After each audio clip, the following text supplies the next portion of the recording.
मुंशी प्रेमचंद हिंदी साहित्य के उन महान कथाकारों में से एक हैं जिन्होंने भारतीय समाज के हर वर्ग, हर स्तर और हर मानवीय भावना को अपनी कलम से जीवंत कर दिया। उनकी कहानियां केवल कथानक नहीं होती, वे जीवन के दर्शन, सामाजिक यथार्थ और मनुष्य के अंतर्मन की गहन पड़ताल होती हैं। पछतावा ऐसी ही एक कहानी है जो दिखावे, अहंकार, सामाजिक प्रतिष्ठा की लालसा और अंत में आने वाले गहन पश्चाताप के बीच के द्वंद्व को अत्यंत मार्मिक ढंग से प्रस्तुत करती है। कहानी का आरंभ एक ऐसे युवक से होता है जिसका नाम है पंडित दुर्गानाथ। दुर्गानाथ ने कॉलेज की शिक्षा पूरी की है। वे पढ़े लिखे, विद्वान, धार्मिक विचारों वाले और विशेष रूप से दयालु स्वभाव के हैं। उनका मन बहुत दिनों से एक ऐसे कार्य की खोज में है जिसमें दो बातें एक साथ पूरी हो सकें। एक, पहली, अपना जीवन सुखपूर्वक और सम्मानजनक ढंग से बीते। दो, दूसरी, दूसरों की सेवा और भलाई का अवसर भी मिले। वे किसी बड़े आदमी की सेवा में रहकर सदाचरण का पालन करना चाहते हैं और साथ ही परोपकार के मार्ग पर चलना चाहते हैं। इस सोच के साथ वे उन दिनों के एक बड़े प्रभावशाली जमींदार कुंवर साहब के पास पहुंचते हैं। कुंवर साहब का घर उस समय वैभव और रौनक का प्रतीक था। उनके यहाँ हर तरह की सुविधाएं थीं। उनके चपरासी भी 2 रुपये मासिक वेतन पर तंजेब के अंगरखे पहनकर निकलते थे। उनके दरवाजे पर अच्छे घोड़े बंधे रहते थे। कारिंदे 5 रुपए से अधिक वेतन न पाते हुए भी वकीलों के यहाँ शादी ब्याह करते थे। पूरा माहौल दिखावे, प्रतिष्ठा और सामाजिक ठाट बाट से भरा हुआ था। दुर्गानाथ ने सोचा कि ऐसे व्यक्ति की सेवा में रहकर वे अपनी इच्छा पूरी कर सकते हैं। वे कुंवर साहब के सामने अपनी प्रार्थना रखते हैं। वे विनम्रता से कहते हैं कि वे उनकी सेवा में रहना चाहते हैं, चाहे जो भी काम हो। कुंवर साहब ने उन्हें ऊपर से नीचे तक गौर से देखा। उनकी सादा धोती कुर्ता, साधारण चप्पलें, विद्वता से भरी विनम्र मुद्रा और सरल भाषा को देखकर उन्होंने हल्की मुस्कान के साथ कहा, पंडित जी, आपको रखने में मुझे बड़ी प्रसन्नता होती, किंतु आपके योग्य मेरे यहाँ कोई स्थान नहीं है। ये वाक्य दुर्गानाथ के हृदय पर सीधा प्रहार की तरह लगा। उन्हें लगा कि उनकी विद्वत्ता, उनकी सादगी, उनकी नैतिकता और उनका सदाचरण यहाँ की चकाचौंध में फिट नहीं बैठता। वे चुपचाप सिर झुकाकर लौट आए। इसके बाद दुर्गानाथ ने कई जगह प्रयास किया। वे बड़े बड़े जमींदारों, रईसों, सरकारी अफसरों और विभिन्न विभागों में गए। कहीं उन्हें विद्वत्ता की कद्र नहीं हुई, कहीं चालाकी की मांग की गई, कहीं दिखावे का दबाव था, कहीं लालच और भ्रष्टाचार की बातें सुननी पड़ी। धीरे धीरे दुर्गानाथ को समाज की कड़वी सच्चाई समझ में आने लगी। वे देख रहे थे कि इस दुनिया में सफल होने के लिए सच्चाई और सदाचार से कहीं अधिक महत्वपूर्ण चालाकी, ढोंग, दिखावा और स्वार्थ है। उन्होंने पुलिस विभाग में जाने का विचार भी किया, क्योंकि वहां दीन दुखियों की मदद और न्याय के अवसर बहुत मिलते हैं। लेकिन जब उन्होंने वहां का वातावरण देखा तो समझ गए कि वहां की हवा एक स्वतंत्र और सच्चे विचारों वाले व्यक्ति के लिए जहरीली साबित होगी। नियमों की जटिलता, दबाव, पक्षपात और भ्रष्टाचार उन्हें सहन नहीं होता। अंत में थक हार कर, निराश होकर दुर्गानाथ ने एक बहुत छोटी सी, मामूली सी नौकरी स्वीकार कर ली। वेतन इतना कम था कि मुश्किल से गुजारा होता था। सुविधाएं नाम मात्र की थीं, लेकिन इस नौकरी में एक बड़ी चीज बची रही, मन की शांति। वे अपनी सादगी, अपनी नैतिकता और अपने सद्गुणों के साथ जीवन व्यतीत करने लगे। समय बहुत तेजी से बीतता है। कई वर्ष बीत गए। दुर्गानाथ अब मध्य आयु में पहुंच चुके थे। वे अभी भी अकेले थे। न कोई परिवार, न कोई बड़ा घर, न कोई वैभव, लेकिन उनके चेहरे पर संतोष की एक हल्की चमक थी। वे जानते थे कि उन्होंने जो चुना वो सही था। एक दिन उन्हें समाचार मिला कि कुंवर साहब की दशा बहुत खराब हो गई है।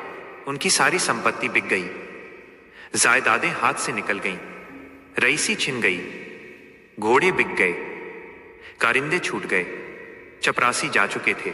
जो लोग कभी उनके सामने सिर झुकाते थे, अब उनकी ओर देखते भी नहीं। वे अब अकेलेपन, गरीबी और बीमारी के बीच जीवन काट रहे थे। पुरानी बातें दुर्गानाथ के मन में एकाएक जीवंत हो उठी। उन्हें याद आया वो दिन जब कुंवर साहब ने उन्हें ठुकराया था। उन्हें लगा कि शायद अब कुंवर साहब को किसी की जरूरत हो, किसी ऐसे व्यक्ति की जो बिना स्वार्थ के उनकी सेवा करे। बिना एक पल भी सोचे दुर्गानाथ उसी पुराने स्थान पर पहुंचे जहां कभी कुंवर साहब का वैभव चमकता था। अब वहां वीरानी थी। पुराना महल जीर्ण शीर्ण हो चुका था। कुंवर साहब एक छोटे से कमरे में अकेले पड़े थे।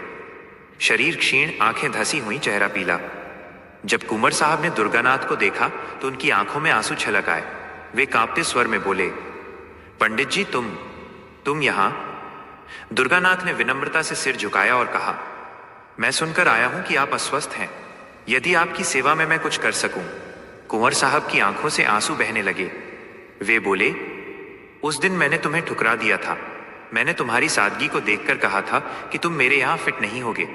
मुझे लगा था कि तुम मेरे वैभव और ठाठ के योग्य नहीं हो। मैंने तुम्हें छोटा समझा। आज मैं खुद इतना छोटा हो गया हूं कि मेरे पास कुछ भी नहीं बचा। दुर्गानाथ चुपचाप बैठ गए। उन्होंने कुंवर साहब की सेवा स्वीकार कर ली।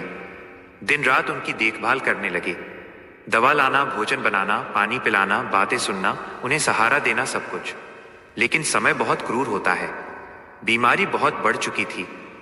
डॉक्टरों ने कह दिया था कि अब ज्यादा दिन नहीं है। एक रात जब मौत बहुत नजदीक आ चुकी थी, कुंवर साहब ने दुर्गानाथ का हाथ पकड़ा। उनकी आवाज बहुत कमजोर थी, लेकिन भाव बहुत गहरे थे। वे बोले, पंडित जी, मुझे आज बहुत पछतावा हो रहा है। मैंने जीवन भर दिखावे के पीछे भागा।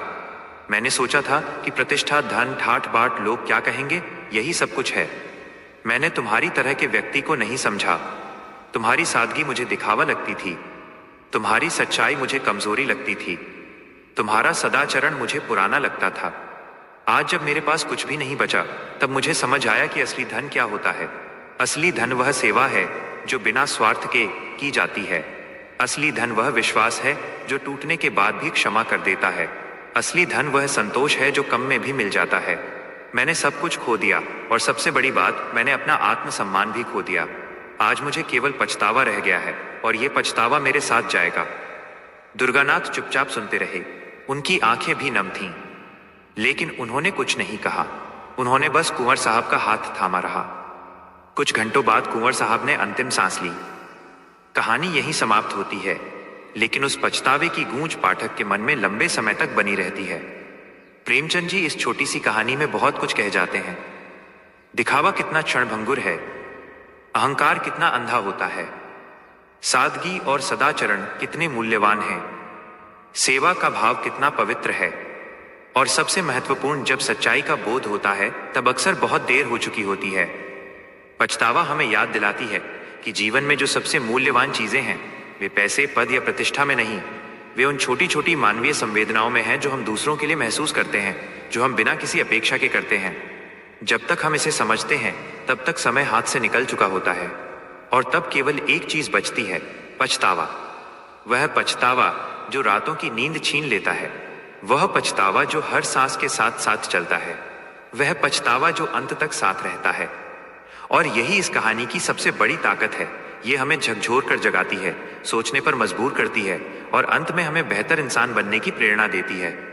दोस्तों, मुंशी प्रेमचंद की यह कहानी हमें जीवन की गहरी सीख दे जाती है।